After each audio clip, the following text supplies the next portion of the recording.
right, so good afternoon, everyone. I think we're ready to start. So thank you for joining us in this joint talk. No? I could hear myself. It is on. Can you guys hear me okay now? Speak up? Okay. Better. All right. Okay, sounds good. All right, so good afternoon, everyone. Thank you for joining us in this Eurotech and Act2A joint talk about Eclipse Internet of Things technologies in action. So with these last sessions for the Internet of Things Team Day here at EclipseCON, what we actually wanted to do is to pick up on the project description that Benjamin gave us this morning. Eclipse in the past year and a half has been able to collect under its umbrella a lot of cool projects. What we wanted to do in this last session is actually combine these projects into something as close as possible to a real-world, end-to-end Internet of Things solution. So show you how these projects are effective building blocks for producing Internet of Things systems. And we actually deployed one here in EclipseCON in this week. So we're going to be telling you how we did that and how we put it all together. Actually, here is me, is Kristopher from Act2A. They have been partner into this demo, so I'll do the first half and he'll do the second half of the presentation. So the anatomy of an Internet of Things system or machine-to-machine system, you can kind of decompose it into four main blocks or four main parts. Following a little bit what was described by Dave Locke this morning, you have more of a part that stays on the field, so an integrate and collect area where you have edge controllers deployed on the field that are actually managing local sensors networks, so reading data from the sensor, manage it, possibly even filter it or aggregate it at the first level. And on the other side, they are expecting commands and controls for service execution from remote system, being their enterprise system or cloud-based solutions and platforms. The second part of the system is the transportation. These devices, the edge controllers, are often deployed using link technologies that are not very reliable and are very cost sensitive, satellites, GPS. Therefore, you do need the transport protocols that have been designed from the ground up for these type of applications. There are several. Julianne gave us a great introduction of those that are the most emerging trends. And that's the second aspect that we're going to be talking about today. But the main driver for Internet of Things and machine-to-machine is actually the data that you collect. These are actually the main reason that pushes companies to deploy such systems, is that they really believe that the more data they acquire, as they analyze it, they can actually extract more business value out of the data. They can find optimizations in their business operations that they did not think of. They can find new partnership, new strategies to the market, new business models that they did not think. So the value is in the data, and therefore part of an Internet of Things end-to-end system should also show you how you can use Internet of Things technologies available in the Eclipse Foundation to process that data, analyze it, aggregate it, and actually visualize it in an effective dashboard that makes your data actionable. The last part, agreeing with what Julianne mentioned earlier, is the manageability. Until you have 2 or 3 of these devices, it's actually fairly easy. You can walk to the devices if you need to do remote assistance or management. If you have 200, it gets challenging. If you have 2,000, it becomes a nightmare. So the last part is the management. You do want to have the ability to update your applications configurations, and monitor the state of their connectivity. We will be talking a little bit about that. So within these 4 blocks of an Internet of Things systems, we went back to all the Eclipse projects that are currently available into the Internet of Things industry working group. And we made few picks, some that we knew a little bit better. And we used those technologies to build the end-to-end solution. So for the integrate and the collect, we use, still not loud enough? Integrate and collect, we used the Eclipse Kura framework, a Java and OSGI-based framework that simplifies the development of gateway applications, providing you services and building blocks so that gives you like a faster development cycle. We actually chose open hardware platforms like the Raspberry Pi to actually run the edge controller. So the Eclipse Kura framework was deployed on the Raspberry Pi in this project, and is the one that is interfacing with the sensors and managing the communication with the cloud. In terms of transport, we chose MQTT for the reasons that Julian described, very well adopted, very good support in the Eclipse IoT Foundation. So we use the Eclipse POW library on the client side, and Eclipse Mosquito as the message broker to actually have all the devices connect to it and collect the initial data. Then now the data is in the enterprise or in a cloud solution and aggregator. Then we talked with the Eclipse BIRT guy to actually do data analytics and data intelligence, extract the value out of the data, do correlations with different data sources, and create high-impact visualizations out of the data that was collected. We will not talk too much about the management part in this talk. Kura, as we will see, as an extension to actually manage OSGI bundles and their configuration using the MQTT protocol is part of the Kura contribution into the Eclipse Foundation. There is a follow-up talk after mine as part of the lighting talks about the topic namespace in MQTT that we use to do that. If you're interested in that topic, I certainly encourage you to join that part. So now we have the technologies. We had to come up with an interesting use case that actually looked as a good representation and offer a good blueprint of how to deploy this type of Internet of Things solution in the real world. So we are at EclipseCON, and we actually tried to use, well, why won't you do something about the management of the conference itself, or drive some analytics of the attendees at the conference and what has been going on during this week. So we actually used the technologies called people counters to actually monitor entrancing and exits into the Grand Peninsula Ballroom area, which is basically all these rooms that we are here, and the keynote room. We just wanted to see how people were flowing during the course of the conference into this area, and relate the data that we collect to environmental sensors data that we collect only in the main keynote room there, and actually see how the environment is actually impacted by the different number of people in the room in and out. As I said, for the gateways and the edge controller, we used the Raspberry Pis and had the people counters connected into it. And that looked like a good use case. And then we took all this data and passed it to Eclipse BIRT and get visualizations and analysis and aggregations out of that. So we got all this idea, and then we said, okay, let's start. And as almost every time in Internet of Things and machine-to-machine project, the first few challenges becomes from logistics and physical aspects. So we talked with the hotel managers, and we said, okay, we want to install people counters. And the feedback was, well, you guys are not going to drill holes into our door frames, right? So one of the things was actually to try to find out how to install a lot of these sensors around the area, following safety, getting fire marshal approval, and without actually being in compliance with the hotel management. You may or may not have seen it, the solutions that we came up with. I don't know if this is too much visible in the slide, but there is basically a tension rod installed on top of each of the 4 doors that leads to this area, and the sensor is actually installed in the middle of that tension rod. So now that we had the use case, we had the technologies, we had the idea, we know we could do it, this slide resembles the overall architecture of the solution. So following kind of like the 4 blocks that we had discussed before, there is a field side where we do have actually gateways and sensors that are collecting the data. The stack on the gateway and the sensor, the software stack, is the Raspberry Pi with hardware and a Linux layer.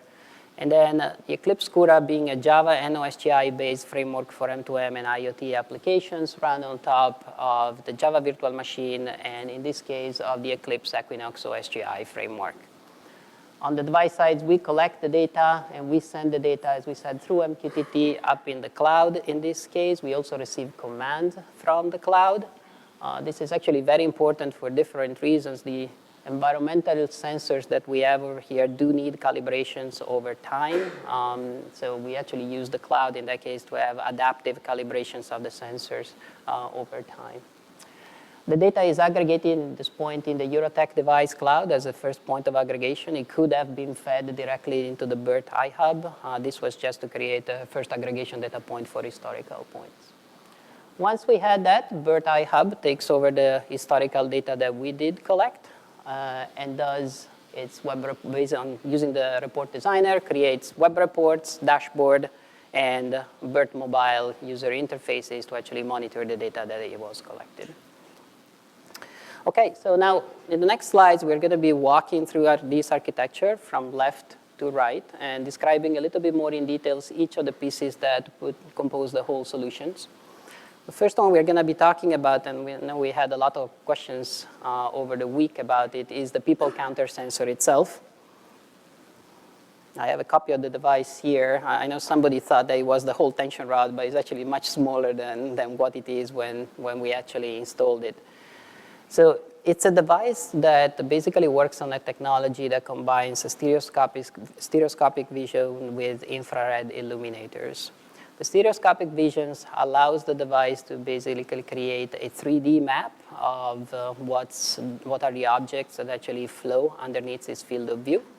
This 3D map is cone-shaped, so it's actually able to determine if a blob motions enter the 3D space, crosses a certain threshold, and that would actually result into a count in one direction, whether people entering the room or people are exiting the room. Now, maybe a lot of you now are getting worried that we have been tracking you for the whole conference on where you have been going, but that's actually not the case. There is no privacy concern on the device. Being the device operating on sensors that have been optimized for the infrared wavelengths, you can actually see that what the device actually see is almost like a density map of each blobs that is moving in its field of view. The X and Y coordinates of, which is this image over here, the X and Y coordinates of the blobs that are moving is the position relative to the threshold, and the Z coordinates is actually how close that blob is to the different cameras of the sensor themselves. So why stereoscopic vision is because while the object does not detect shape and does not detect a human being crossing, it will only count those blocks that are moving in its coned field of view. So only objects that maybe are 1.5 meters higher from the floor. So if the dog walk by, it doesn't get counting. If you walk in with your trolley, you will get counted only once. More than the technology itself, I just want to maybe spend a couple of minutes on the applications that this object has, because people counting has become a key business metrics in a lot of business intelligence applications that are interfacing with the IoT. The entry cost of barriers of these devices are getting lower, and that has exposed many more applications. I'll just mention a couple. We have a deployment in Singapore where small taxi operators are actually using people counters to determine the length of the people standing in queue for calling a taxi. And then based on all the information across the city, they are actually dispatching the taxis to the location where there are more people waiting for the next cab. And even more interesting deployment, we have deployment in Heathrow airports where they're actually considering to optimize the cleaning schedule of the public toilets based on usage rather than on a fixed schedule. And I know it may sound funny, but that's exactly what we were referring at the beginning. Yeah, you deploy the system to collect the data that once analyzed will actually expose the business optimizations that you did not think before. And the entry barrier for this system is much lower now. The second sensors that we're using for this demo is an environmental monitoring station. As I said, it's actually installed in the main keynote room area. This is more of an object that is used for smart city type of deployment. It is meant to measure air pollutants and electromagnetic analysis.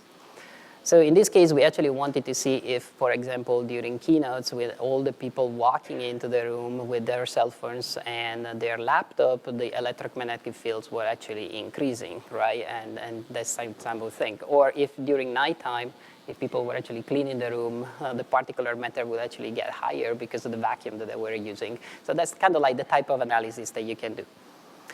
The way it works, it has a sensor chamber with some air pumps, so it actually sucks the air into the sensor chamber. The air will stay there based on the response time of the sensors that we have. The measure is being made. It is actually saved into the unit or sent to the cloud, depending on how you configure it, and then the air is released, and the cycle is repeated. It's a fairly compact unit itself. It fits very well with the use case that Dave Locke was describing this morning, for those of you that were there, that normal air quality station monitors are hundreds of thousands of dollars, but they're very, very precise. But you get the reading only in few places, like a couple per town, and very sparse in time. So if you kind of like take similar objects like this one and correlate their reading with the main sensor reading, you will actually get a more widespread reading of your air pollutants into the whole city, like at a more cost-effective way. So now that we got the sensor part done, let's take a look at the edge controllers. So traditionally, in Internet of Things application and machine-to-machine applications, edge controllers, and now they're also referred to as multi-service gateways in the IoT literature, they were always approached in a custom way.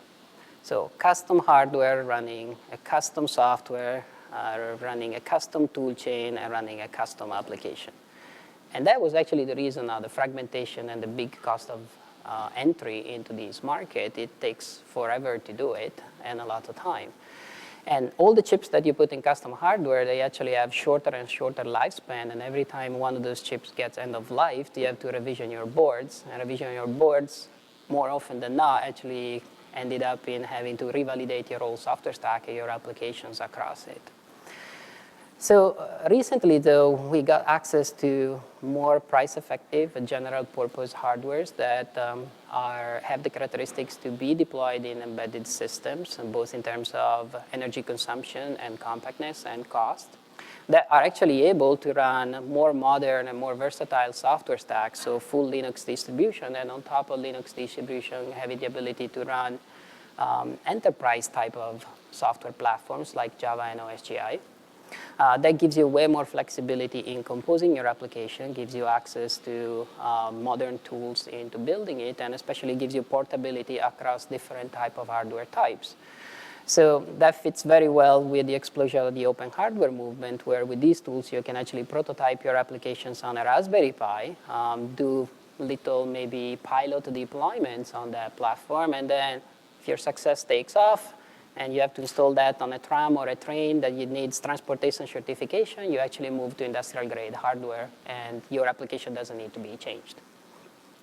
So it is in this trend that the Eclipse Kura project kind of fits in. So recognizing the potentials of Java and OSGI as a platform for embedded development, and somewhat contemplating the fact that above Java and OSGI, there could be other bundles and other modules that makes it even easier for you to develop embedded type of applications on top of that stack. And that's what Kura is trying to fill that gap. So provide you that set of extra libraries that makes it even easier for you to get a cohesive software development environment that goes on top of Java and OSGI for embedded solutions.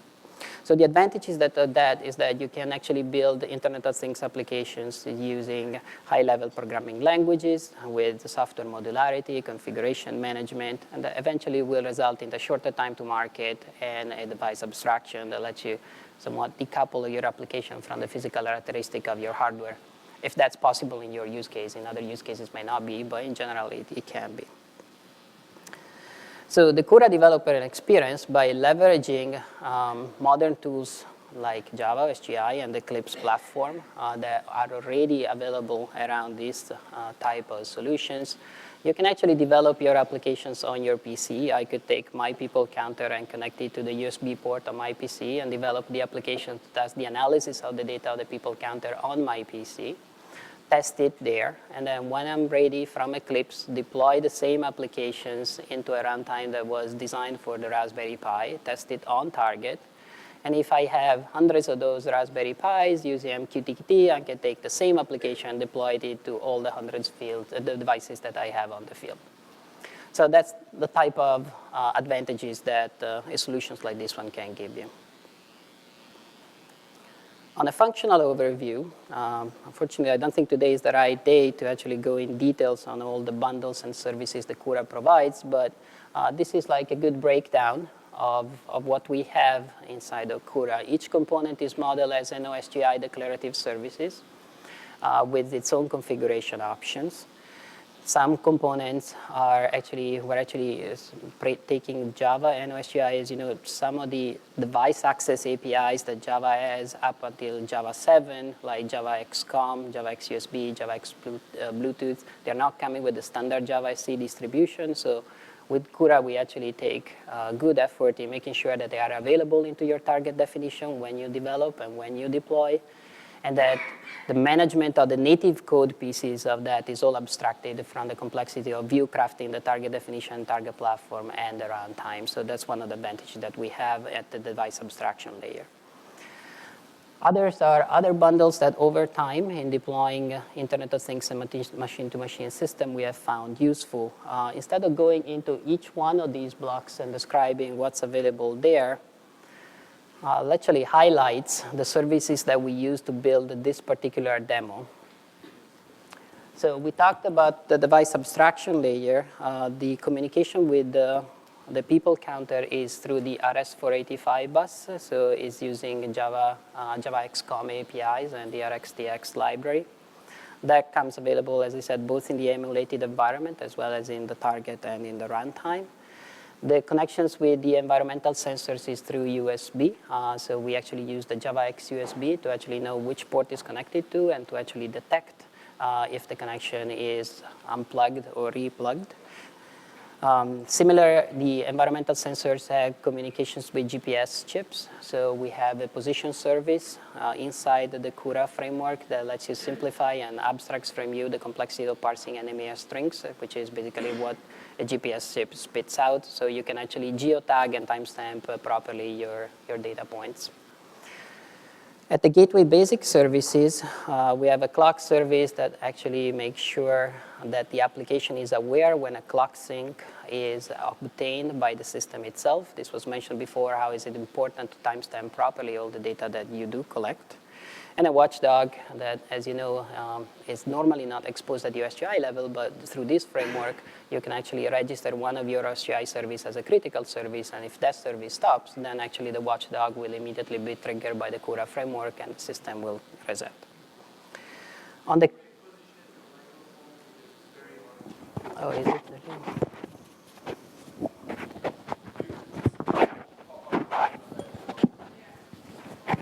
Is this better? No?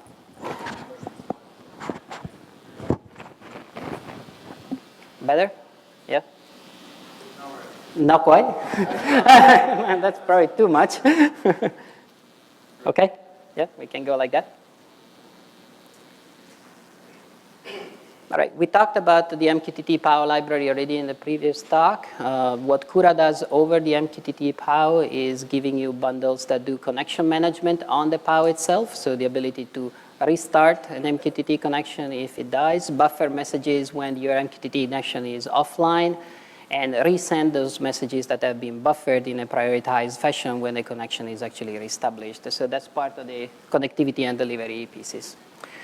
One of the key parts that we already mentioned about Kura is the ability of actually using and leveraging the configuration admin and the meta type service of OSGI. For those of you that are not aware of that, those basically are services that let you declare properties into a service and the descriptor of all those properties and make them remotable through the MQTT service. So as I said, configuration parameters for the environmental stations can now actually be remotely configured and adjusted by the fact, which means basically recalibrating the environmental sensors over MQTT messages. That kind of shows like how all these pieces can actually be adapted to your specific solution.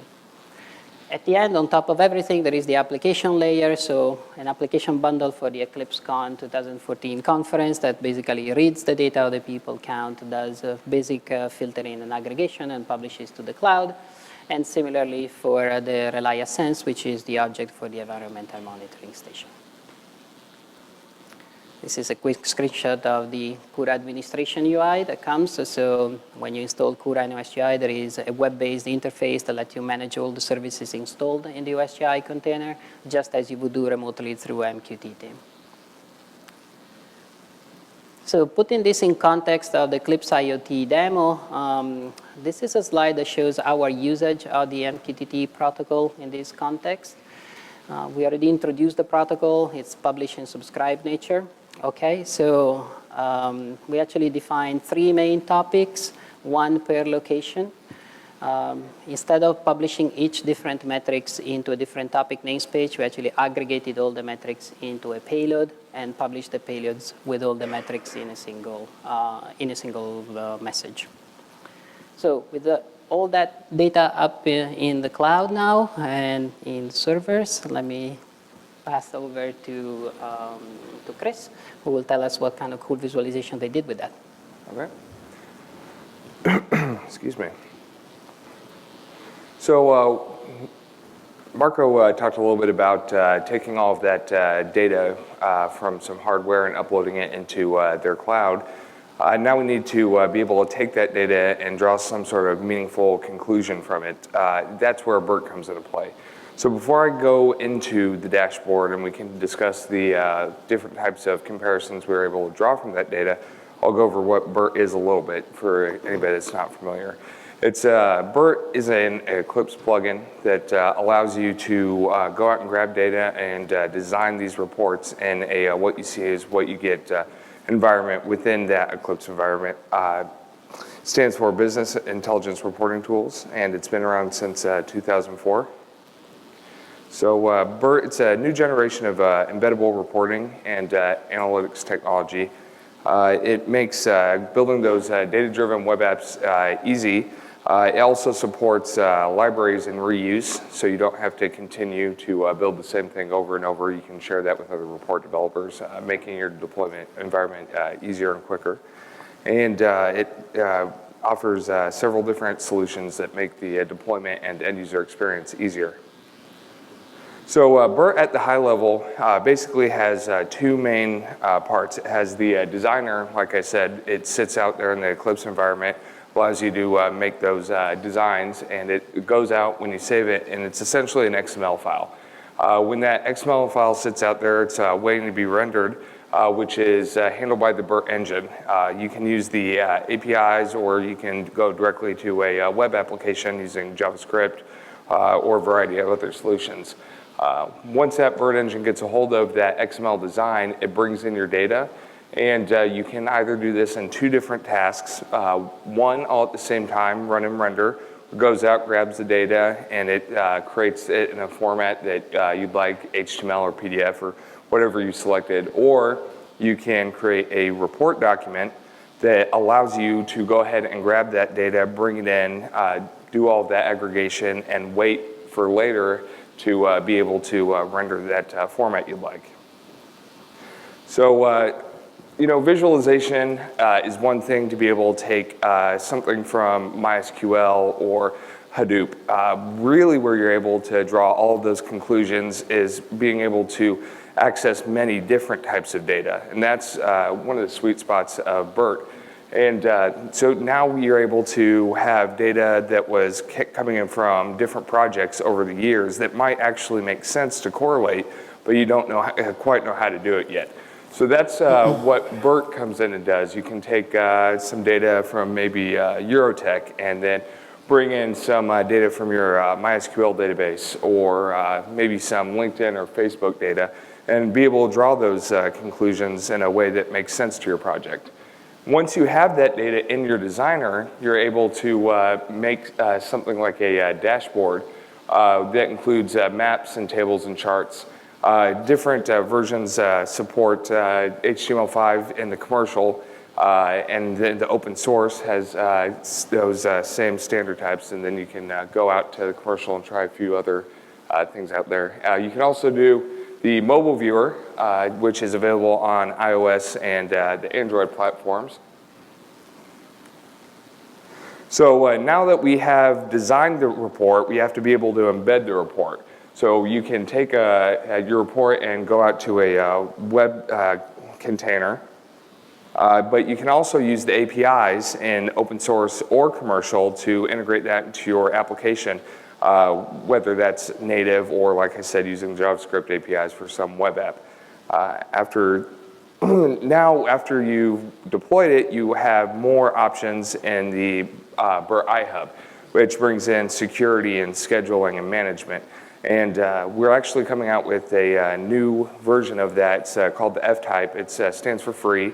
It's just like the commercial. It's just as good. It's only throttled by throughput. So if you've not had a chance to play with any of our commercial products, I encourage everybody to go out there in the next month or two, take a look at it. And then another thing that commercial side brings in is interactive tools for your end user, allowing them to do things with reporting that they might not used to be able to, such as make changes to the report that you've designed and given to them, instead of having to go back to the developer and say, I really don't need pages 14 through 17, I just need pages 3, 4, and 5. Now with the interactivity in this, you can save it back to the iHub, and they can use it later without having to ask the developer to make those changes.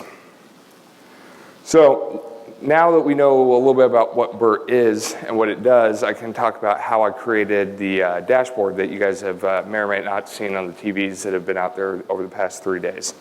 So I was able to create a class that brings in some data from various types of sources. Actually, I have 4 sources, 3 of which being from Eurotech. You have the environmental sensors as well as the people counter. We were also able to bring in the schedule on a CSV file, and so you can start to see all of this data working together from many different formats. Now that we have this in a class, I'm using that Pojo as our data source as opposed to one of our out-of-box connectors that we have. And I'm able to make that design in the designer. It's actually, you can do the same thing in commercial or open source. So you can use that Pojo and decide what deployment direction you want to head on. And then after that, we go out to the web. We're able to deploy it to the end user. So I talked a little bit about the class, and when the report is run, it goes to the class does the magic, and it connects out to the data, brings in, performs those aggregations. To provide a better end user experience for my customer, for the customers, I went and created what's called a data object, which is essentially a way for me to cache data and schedule the running and grabbing of the data every 30 minutes. That way, when the user goes to view the report, instead of having to wait for render time, the data come in, the aggregation, and other calculations, it's ready right there instead of having to wait around for however long it takes that data to run. Now that we have the data object, the class, and the report, you can kind of bring it all together and start to make sense of it by putting it out to a dashboard or a mobile viewer. And finally, we have the dashboard. So this is what I've been working on with Marco for some time. And right down here is a real easy way to see how seamless it can be to bring in 4 different types of data. You look at this chart and you're not thinking you're coming from SQL or NoSQL or what have you. We actually have 4 different types of data in there. Then we have the schedule in the background. Now we can start to draw those conclusions, those things the value we're trying to pull out of the data. We can look over here to the electromagnetic interference as the people start to come into the room for sessions. And if that's not enough and we want to see the actual value, I start to put these smaller charts off to the side that compare day over day. And as you see, there's only 2 days up there, and we have 3 days. We're actually using some filtering features and BIRT, as well as some filtering features with the Eurotech APIs over REST to get back that data and allow it to grow as the scheduling goes on day over day. I'm also pulling in the current value over off the sides to the logos there. And I'm using the JavaScript API to bring in this viewer into a web page and refresh it every so many seconds. So we're able to decide how, depending on the refresh rate of the data to the server, how often we want to display the data to the customer. And that is the dashboard in a nutshell. With that, I'll pass it back off to Marco. I think we're closing here. So if you want to actually start on some of these projects, here are a few links. So the iot.eclipse.org website with all the projects that have been collected under the IoT industry working group is certainly a good starting point. And then on Actuate, developer.actuate.com, and their developer community. Yeah, go check out the developer community. That's where you can go and download the BIRT project, or you can go on the Eclipse site. Again, with the new F-type that's coming out in the next couple months, you should be able to see the announcement on there. And we encourage everybody to take a look at that and give us some feedback that you may or may not have on it. Okay. Any questions? Sure.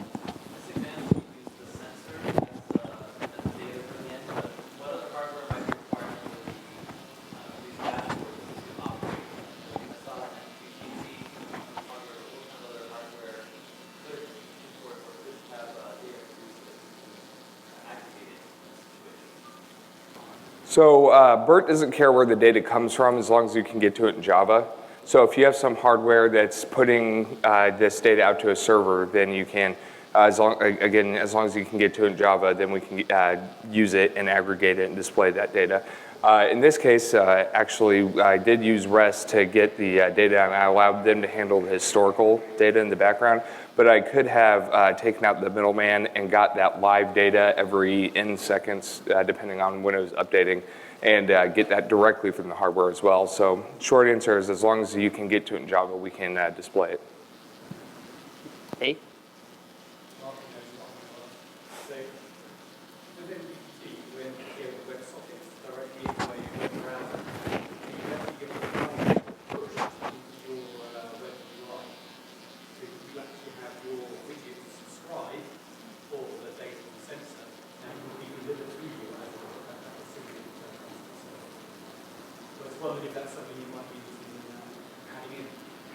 It might. I haven't looked into the push. I was just using the REST to bring it in, but I can talk to you after this about that a little bit.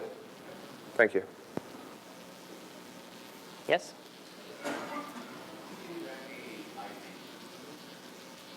Any what? I'm sorry? No, we did not. No, so the communication with the sensor was all wired in this specific case.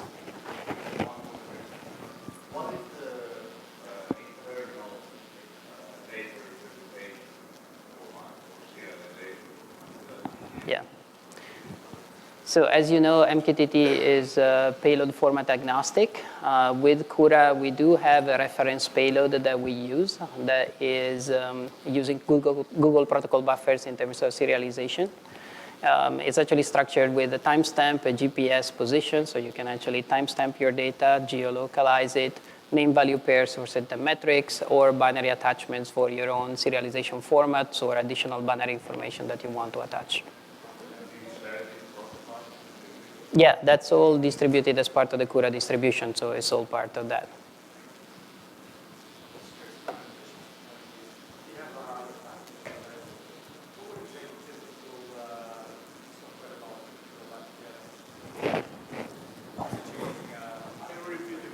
Yes. I think the question was, how long would it take to do this now that the data is coming in from the hardware? Well, so how often